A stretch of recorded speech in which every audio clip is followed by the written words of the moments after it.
Apa sih maknanya kenaikan Tuhan? Lukas 24 ayat 50 sampai 52. Lalu Yesus membawa mereka keluar kota sampai dekat Betania.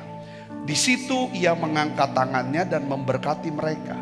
Dan ketika ia sedang memberkati mereka, ia berpisah dari mereka dan terangkat ke surga.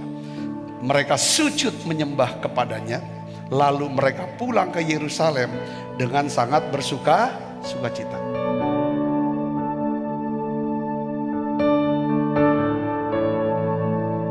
Apa kira-kira makna daripada kenaikan Tuhan Yesus ke surga, saudara? Pertama, kenaikan Yesus ke surga menyatakan bahwa Tuhan Yesus menyelesaikan misi dan tugas pelayanannya di dunia ini. Yesus yang berasal dari surga, dia turun ke bumi menjadi manusia, mati di atas kayu salib, saudara, untuk menebus dosa dunia ini. Lalu Yesus pada waktu dia mati di salib, dia turun, saudara, sekali lagi ke bagian bumi yang paling bawah, yaitu alam maut.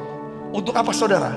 Mengambil kunci maut, menaklukkan iblis yang berkuasa atas kerajaan maut. 1 Korintus 15 ayat 26 katakan, musuh yang terakhir yang dibinasakannya ialah siapa? Maut.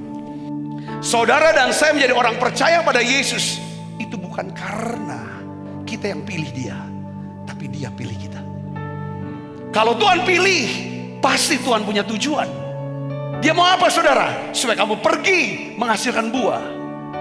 Ada hasil dari kehidupan kita yang bisa dinikmati oleh orang lain. Hasil apa yang bisa dinikmati orang lain sampai kepada kekalan? Ketika saudara menyampaikan Injil, kabar baik. Saudara menyampaikan dan memberitakan kabar baik tentang Yesus. Kamu harus percaya Tuhan Yesus. Kamu harus percaya Yesus supaya dosamu diampuni. Kamu terima hidup yang kekal. Kamu punya hubungan dengan Allah. Kamu bisa ngerti kehendak Allah dan hidupmu punya pengharapan.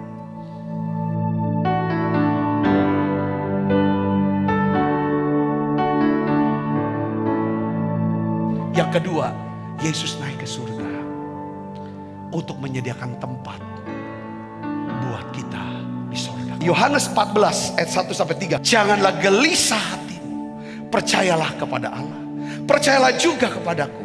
Di rumah Bapakku banyak tempat tinggal. Jika tidak demikian, tentu aku mengatakannya kepadamu. Sebab aku pergi ke situ untuk menyediakan tempat bagimu. Dan apabila aku telah pergi ke situ dan telah menyediakan tempat bagimu, aku akan datang kembali dan membawa kamu ke tempatku, supaya di tempat di mana aku berada, kamu pun berada. Saya bersyukur, kita semua bersyukur hari ini kita bisa merayakan kenaikan Yesus ke surga. Karena kita tahu inilah peta jalan buat hidup kita sebagai orang percaya. Kita pun akan terangkat naik ke surga.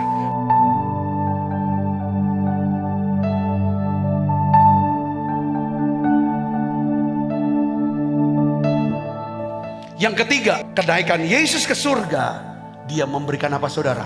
Roh Kudus. Roh, saudaraku, yang membangkitkan Yesus dari antara orang mati. Yohanes 16 ayat 7. Namun benar yang kukatakan ini kepadamu adalah lebih berguna bagi kamu jika aku pergi. Sebab jikalau aku tidak pergi, penghibur itu tidak akan datang kepadamu. Tetapi jikalau aku pergi, aku akan mengutus dia kepadamu. Ya, jadi Yesus naik ke surga untuk menyatakan dia sebagai Allah, Allah Immanuel, Allah yang menyertai kita. Kalau dia tetap ada di dunia, cuma beberapa orang yang bisa pergi bersama Yesus. Dia naik ke surga, saudara, untuk memberikan Roh Kudus buat kita, yang memampukan kita untuk bisa melihat Allah sanggup mencukupi segala kebutuhan kita.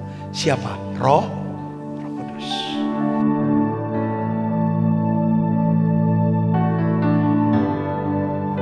Apa makna daripada kenaikan Yesus Kenaikan Yesus sudah untuk menjadi kesaksian bahwa kelak semua murid Kristus akan mengalami pengangkatan ke surga sama seperti Tuhan Yesus. Kisah 1 ayat 9 sampai 11. Sesudah ia mengatakan demikian, terangkatlah ia, disaksikan oleh mereka, dan awan menutupinya dari pandangan mereka. Ketika mereka sedang menatap ke langit, waktu ia naik itu, tiba-tiba berdirilah dua orang yang berpakaian putih dekat mereka dan berkata kepada mereka, hai orang-orang Galilea, mengapakah kamu berdiri melihat ke langit? Yesus ini yang terangkat ke surga meninggalkan kamu akan datang kembali dengan apa?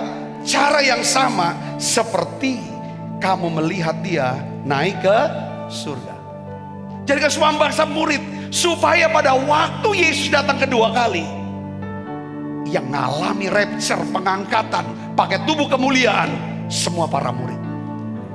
Murid itu sekolah, belajar tiap hari. Kita tidak boleh berhenti belajar. Belajar, orang yang belajar pasti ini orang yang mau berubah pikir, metanoia, namanya apa? Bertobat. Kekristenan bicara tentang pertobatan setiap hari. Terlalu sudut pandang kita berubah. Makin lama kami makin kenal Tuhan, makin mengasihi Tuhan.